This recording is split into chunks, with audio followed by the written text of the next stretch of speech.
আসসালামু আলাইকুম। সংবাদে আপনাদের সবাইকে স্বাগত জানাচ্ছি। আমি ফিরোজ তোহা। শুরুতেই সংবাদ শিরোনাম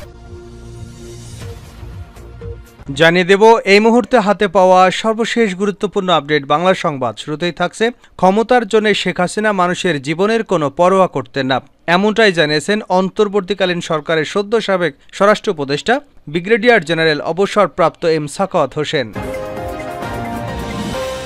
এবারে জানাবো অর্থলোপাটে নানা কাহিনী জানাচ্ছেন সালমান, হতবাক গোয়েন্দারা। সদ্য বিদায়ী প্রধানমন্ত্রীর শিল্প ও বিনিয়োগ উপদেষ্টা সালমান এফ রহমান রিমান্ডে গোয়েন্দাদের জেরার মুখে চাঞ্চল্যকর তথ্য দিতে শুরু করেছেন। দফায় দফায় জিজ্ঞাসাবাদে গোয়েন্দাদের তিনি বলেছেন তার অর্থলোপাটের নানা কাহিনী। অর্থলোপাটে নানা ফন্দিপিকের তথ্য পেয়ে গোয়েন্দারা রীতিমতো হতবাক হয়ে যাচ্ছেন। জানাবো আয়নাঘরের বর্ণনা দিলেন ৫ বছর পর ফিরে আসা মাইকেল চাকমা। পার্বত্য চট্টগ্রাম কেন্দ্রিক রাজনৈতিক দল ইপিডিএফ এর সংগঠক মাইকেল চাকমা ২০১৯ সালে ৯ এপ্রিল থেকে নিখোঁজ ছিলেন। ঢাকার শ্যামলী থেকে সাদা পোশাকে তুলে নিয়ে যাওয়া হয়েছিল তাকে। দীর্ঘ ৫ বছরেরও বেশি সময় গোপন বন্দিশালায় আটকে রাখা হয়েছিল, যেটি আয়নাঘর নামে অনেকেরই কাছে পরিচিত। সেখানের বন্দি জীবন থেকে বেরিয়ে এসে চাঞ্চল্যকর তথ্য ফাঁস করেছেন। এ বিষয়ে থাকছে বিস্তারিত, সঙ্গে থাকুন।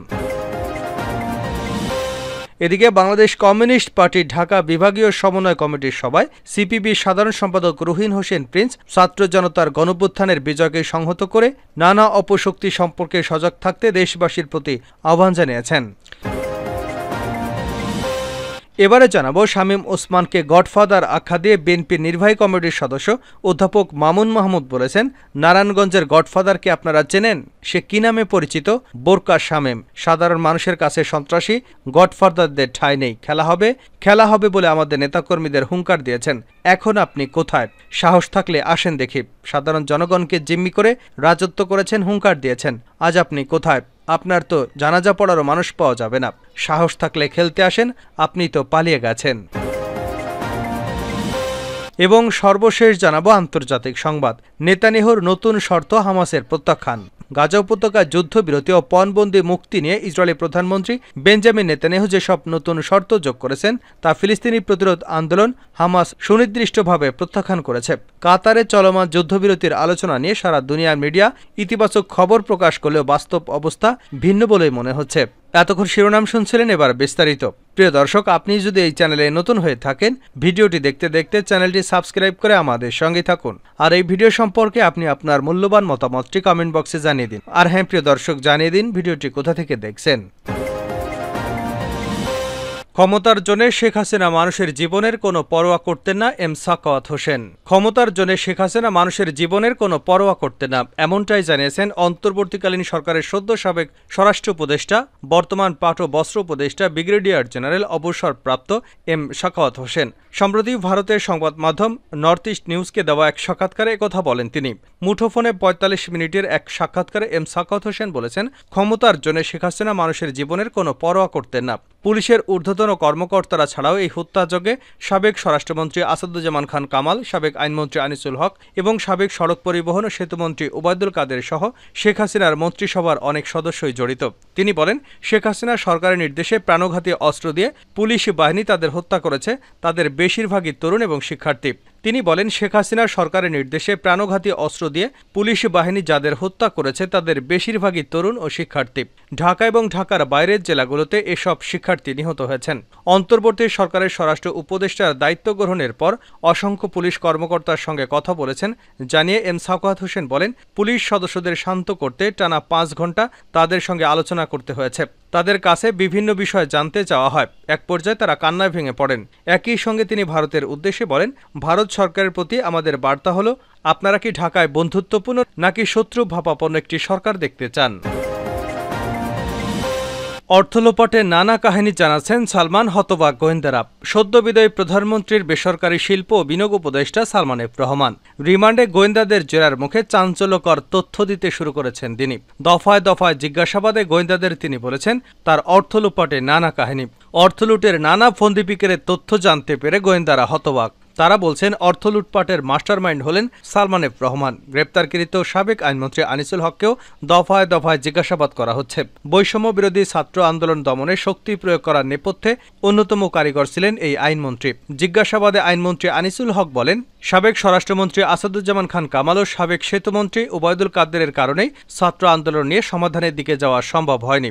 আন্দোলন দমনে তারা খুবই এগ্রেসিভ ছিলেন। সংশ্লিষ্ট সূত্র জানায়, সালমান এফ রহমান এবং আনিসুল হকের নাম কেবল হত্যাকাণ্ডের সঙ্গেই জড়িত তাই নয়, প্রতিপক্ষকে ঘায়েল করতে রাষ্ট্রযন্ত্রকে চরমভাবে অপব্যবহার করেছিলেন তারা। পাশাপাশি ভয়াবহ আর্থিক কেলেঙ্কারির সঙ্গেও প্রত্যক্ষ পরোক্ষভাবে জড়িত ছিলেন সালমান। তাই রিমান্ডে হত্যা মামলার পাশাপাশি সার্বিক অর্থনৈতিক মন্দা অবস্থা সৃষ্টি করা সহ বিগত সরকারের অপকর্ম, দুর্নীতির নানা বিষয়ে জিজ্ঞাসাবাদ করা হচ্ছে। তারা দিচ্ছেন অজানা চাঞ্চল্যকর তথ্য। তদন্তকারী সূত্র জানায়, দেশের ব্যাংক খাত, পুঁজিবাজার, বন্ড মার্কেট সহ পুরো আর্থিক খাতকে কলুষিত করার পেছনে থেকে মাস্টারমাইন্ড হিসেবে কাজ করেছেন সদ্য বিদায়ী প্রধানমন্ত্রীর বেসামরিক শিল্প ও বিনিয়োগ উপদেষ্টা সালমান এফ রহমান। ব্যাংক খাতে খেলাপি ঋণের কারিগর হিসেবে উত্থান, ক্ষমতার অপব্যবহার করে পুঁজিবাজারের বিনিয়োগকারীদের সর্বস্ব লুটেপুটে নিয়েছেন। জানা গেছে, শেয়ার বাজার ও ব্যাংক খাতে কেলেঙ্কারির মূল হোতাদের একজন হিসেবে গত 15 বছর ধরে আলোচনায় ছিল সালমান এফ রহমানের নাম। তবে খাত দুটিতে সালমানের দৌরাত্ম্য আরও অনেক আগে থেকেই। সালমান এফ রহমানকে ঋণ খেলাপির জনক হিসেবে আখ্যা দিয়েছেন ব্যাংক কর্মকর্তারা।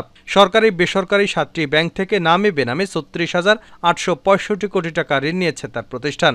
এর মধ্যে একটি ব্যাংক থেকে নেওয়া হয়েছে 23,070 কোটি টাকা। পণ্য রপ্তানি করে টাকা দেশে না আনার অভিযোগ রয়েছে তার প্রতিষ্ঠানের বিরুদ্ধে। গত 3 বছরে শেয়ারবাজার থেকে তুলেছেন 6,500 কোটি টাকা, আর অদৃশ্যভাবে হাতিয়েছেন আরও 20,000 কোটি টাকা। বাংলাদেশ ব্যাংকের সাবেক গভর্নর আব্দুর রউফ তালুকদার সবকিছু জেনে শুনে এসব ঋণ অনুমোদন দিতে সহায়তা করেছেন। বেশ কয়েকটি ব্যাংকে ঋণ পুনঃতফসিল করার জন্য নীতিমালা পরিবর্তন করেছে কেন্দ্রীয় ব্যাংক। আয়নাঘরের বর্ণনা দিলেন 5 বছর পর ফিরে আসা মাইকেল চাকমা। পার্বত্য চট্টগ্রামের কেন্দ্রীয় রাজনৈতিক দল ইউপিডিএফ এর সংগঠক মাইকেল চাকমা 2019 সালে 9 এপ্রিল থেকে নিখোঁজ ছিলেন। ঢাকার শ্যামলী থেকে সাদা পোশাকে তুলে নিয়ে যাওয়া হয়েছিল তাকে। দীর্ঘ 5 বছরেরও বেশি সময় ধরে গোপন বন্দিশালায় আটকে রাখা হয়েছিল, যেটি আয়নাঘর নামে অনেকেরই কাছে পরিচিত। সেখানে বন্দি থাকার পর গত 6 আগস্ট তাকে চট্টগ্রামের একটি সড়কের ধারে চোখ বেঁধে ছেড়ে দেওয়া হয়। বন্দি দশা থেকে ফিরে জানতে পারেন পুত্র শোক বুকে নিয়ে তার বৃদ্ধ বাবা মারা গেছেন।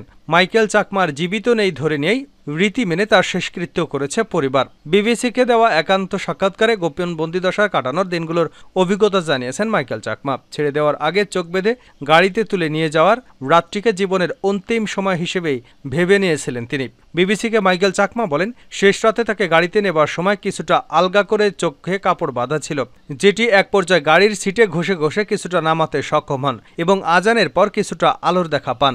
2019 সালের পর 6 আগস্ট 2024 সালে এই প্রথম দিনের আলো দেখতে পান মাইকেল চাকমা। তবে তাকে এদিন ছেড়ে দেওয়া হবে সেটি কল্পনাও করেননি। ভেবেছিলেন যে আমাকে হয়তো কোথাও নিয়ে আজকে মেরে ফেলা হবে। দীর্ঘদিন পর ফিরে এসে মাইকেল চাকমা বলেছেন, তার জীবনের এই যে প্রায় 5.5 বছর যারা শেষ করে দিয়েছে তাদের বিচার করতে হবে এবং রাষ্ট্রীয় বাহিনী তার সাথে জড়িত ছিল বলে অভিযোগ করেছেন তিনি। কিছুটা সুস্থ এবং স্বাভাবিক হলে আইনি পদক্ষেপ নেবার পাশাপাশি সরকারের কাছে যথাযথ ক্ষতিপূরণ দাবি করবেন বলেও বিবিসিকে জানিয়েছেন মাইকেল চাকমা। এতদিন কোথায় ছিলেন তিনি? মাইকেল চাকমা জানান, গত প্রায় 5.5 বছর বেশ কয়েকটি গোপন কারাগারে তাকে রাখা হয়েছে। শুরুর দিকে জিজ্ঞাসাবাদ হয়েছে, তবে মাইকেল চাকমা জানিয়েছেন তাকে কোনো মারপিট করা হয়নি। তবে যেভাবে একাকে বন্দী করে রাখা হয় এবং যে পরিবেশে রাখা হয় সেটি তার ভাষায় অত্যন্ত অমানবিক এবং ভয়ঙ্কর রকমের মানসিক অত্যাচার। যেভাবে তারা রাখে এটা তো অত্যন্ত অমানবিক। এটা তো মানুষের বসবাসের জায়গা না, মানুষ এভাবে বাঁচে না। এটা তো কবরের মতো।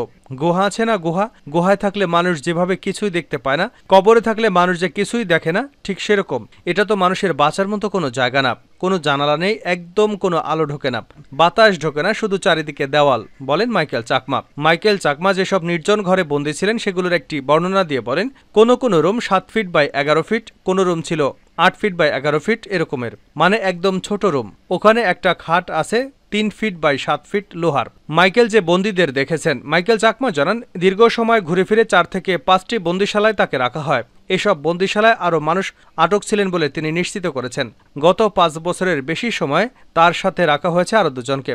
এছাড়া অদেখা দুজনের নাম তিনি শুনতে পেয়েছেন। তবে ওই সব বন্দীদের ভাগ্যে কি ঘটেছে সেই সম্পর্কে কোনো ধারণা নেই মাইকেল চাকমার। তিনি বলেন, গোপন কারাগারে কেউ কাউকে দেখা করার বা কথা বলার সুযোগ ছিল না। তবে গোসল করতে নেবার সময় বাথরুমের ছিদ্র দিয়ে উকি দিয়ে তিনি কিছু বন্দী বিভিন্ন সময় দেখেছেন। বিভিন্ন বয়সী লোক, কারোর আমি দেখেছি চুল পাকা, দাড়ি পাকা, কেউ কম বয়সী। কোনো লোককে দেখেছিলাম তার হয়তো 50 থেকে 45 এরকম হবে। কোনো লোক দেখেছি 60-এর উপরে হবে, কেউ একদম ইয়াং।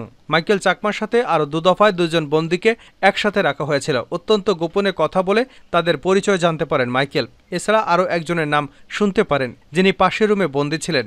একসাথে যাদের সাথে ছিলেন তাদের মধ্যে একজনের নাম সাইদুল, আরেকজন এরশাদ। সাইদুলের বাড়ি ছিল রংপুর, এরশাদের বাড়ি ছিল ঢাকার কচুক্ষেতের কাছাকাছি। সাইদুলকে যেদিন নিয়ে যায় আমি আমার বোনের নম্বর মুখস্থ করে নিয়েছিলাম, কিন্তু পরে বুঝলাম মোবাইল নম্বরের শেষের একটা ডিজিট আমি ভুল দিয়েছিলাম।